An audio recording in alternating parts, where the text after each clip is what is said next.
Sometimes it's hard for people to stay away, and to me, Bill Belichick is one of the people. When you look at this situation, right, it isn't like he must have a family, and not saying he don't have kids. I don't know his family situation, but it's not as stable to go home to. So you're like, man, I got to coach somewhere, and this taking care of me, this, that, and the third. You can say what you want about what they do publicly. You don't know what Bill fetishes is in there. She might be tickling his feet and kissing his balls at the same time. You don't know what got going on when they in the house, man. She might be doing some shit. Bill may be dressing up and put a pimp on his head, a high chair, for dinner. You don't know what the the fetishes is. Man might be walking around a pimp and eating in a high chair. And niggas behind closed doors, you don't know what people like. Everybody like different shit, man. You know what I'm saying? So she might be meeting those needs to where you think, like, I don't give a f***, I'm going to cheerleading practice. Bitch spank me every night. I need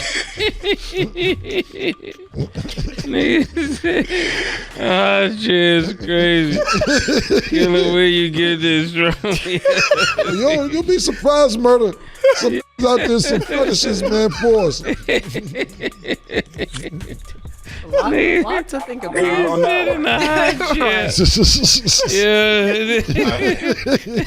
Bill might be in a human high chair, man. I don't think that black people got anxiety till the 2000s. Yeah. I don't think you was allowed to have anxiety. Sorry, stab you making face. You wasn't around.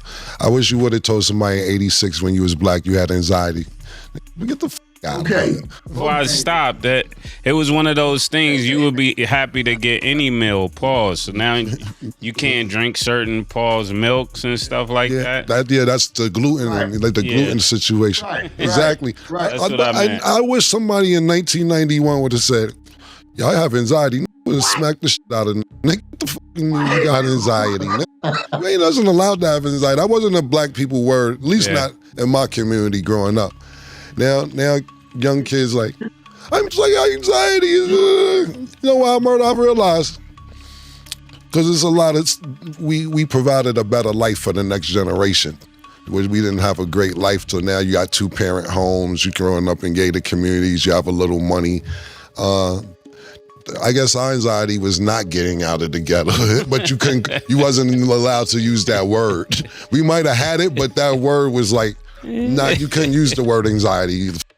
I was, have you, imagine Coach Rich, imagine you told Coach Richard Code Ford. He said he got anxiety.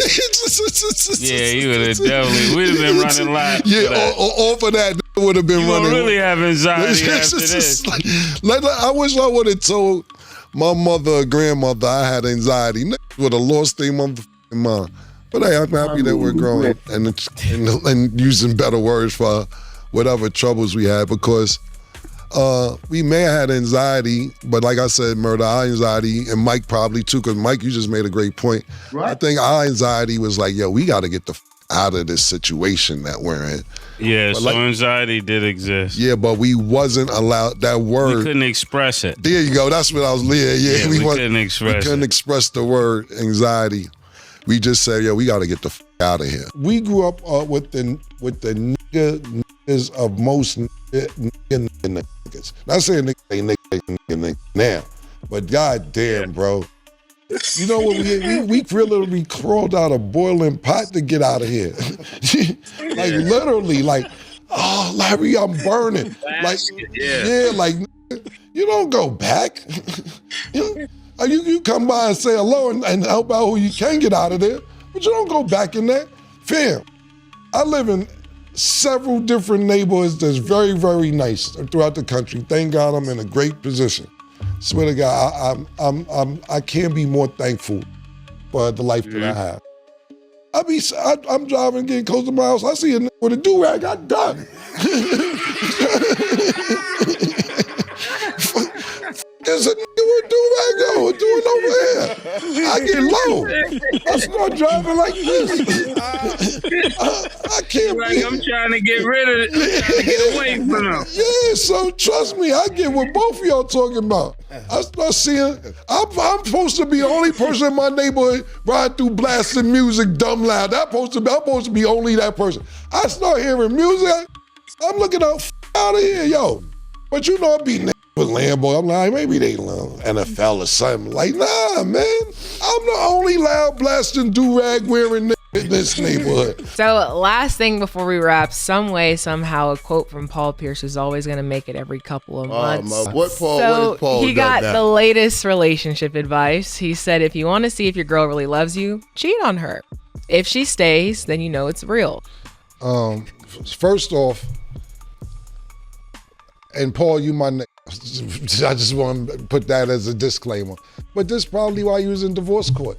This is probably why. This is probably what your ex-wife brought up. Yo, he thought it was cool to go cheat on me to see if I really loved the nigga. This is the type of shit that you cannot say publicly and then be, even if you thinking it, even if you thinking it, right. Some things you just can't be saying, you know what I'm saying? And he had a very public divorce, so shh, keep some shit to yourself, P. That's just me. Secondly, what do you do what for a girl to know that she really love you? Yeah. For me? Yeah. Excuse my language. My dick and cook fried chicken. After I bust a nut. That's enough love for me. Rub my feet. Get up out of here, man. Get up out of here. Yo, listen, man. Listen, let me tell you something. I broke up with a girlfriend of mine one time. I was young. You gotta realize we started our career really young, man. You know, we started our career, Mase got his deal at 20 years old, 21 years old. Thank God we've been doing this. Thank God the Lord we've been doing this a long time. I got a crib. I first moved to Jersey, and this girl was living with me and shit. And I asked her, I was like, yo, I want to real quick. She's like, you bugging. I got to get ready to go to work when I come back. I'm like, you're out of here. Like, yo, yeah, out. I'm paying everything on the bill, a little quickie. Like, you got mad time. It's like, look, when niggas pay the bills, they take care of everything. Look, that ain't asking for a lot, you ask me. A little head on the side of the road sometime, cook a little chicken, rub my feet. I don't ask for a lot. If I'm paying for everything, I don't really understand what the problem is. That's love. That's love. And don't get mad when I come in your face. So you done fell in love with a whole lot of women, is what you saying? Nah, that's not true. So the thing about it is, the ones, so it gotta be, you know when I know I like somebody, like this is the real thing for me. If I bust a nut and I still wanna hang out with you afterwards. Okay. Yeah, like, right, yo, man. Right. Usually I'd be like, yo, I got to get the fuck out of here. I call my phone, yo, say it was a fight, say it was a shootout. Yo, so especially if you bust two nuts and you still want them around, that's the one. That's, yo, you cool. I still want to hang out with you, man. That's my nigga right there. You can go out, hang out, go out there. Yeah, man. When I look over and talk to Stat, out my peripheral a little bit, I see Nick laughing. Nick is white. Nick over there like, man, that fucking Stat scared. Nick is over there dying in the control booth. See, Nick, that's not fair neither, because Nick is white. But Nick knows too. I was just about to say that ain't fair, because Nick, I was about to say Nick like the new jujitsu. See, Nick is one of these niggas. Him and his team was in here the other day. It's like 4 of them niggas. These niggas look like the niggas you might pick on, like, shut up and throw some shit at you. And these niggas is UFC fighters, like, these niggas.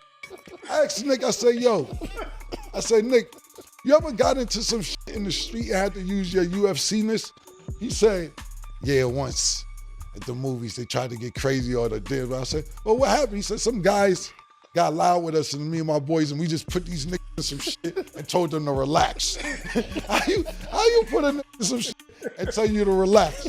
I want to put it out to the fans. I'll let the fans vote on it. Unless you want to vote on it, Killa. They asking me to come to the Diddy trial. You think I should go this week? It's up to you. I don't know your relationship. No. What is your relationship? Why you gotta use relationship as a word? I mean, that's what it is. I don't know what else you want me to say. Y'all cool or not cool? I don't know what else you want me to say. Like, nah, just a few people reached out to me, asked me, was I going out?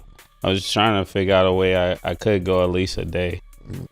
Just to Why you ain't go to the MTV Lifetime Achievement Award when he won that?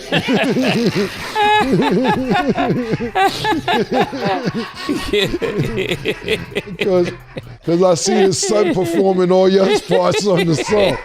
Why you didn't go to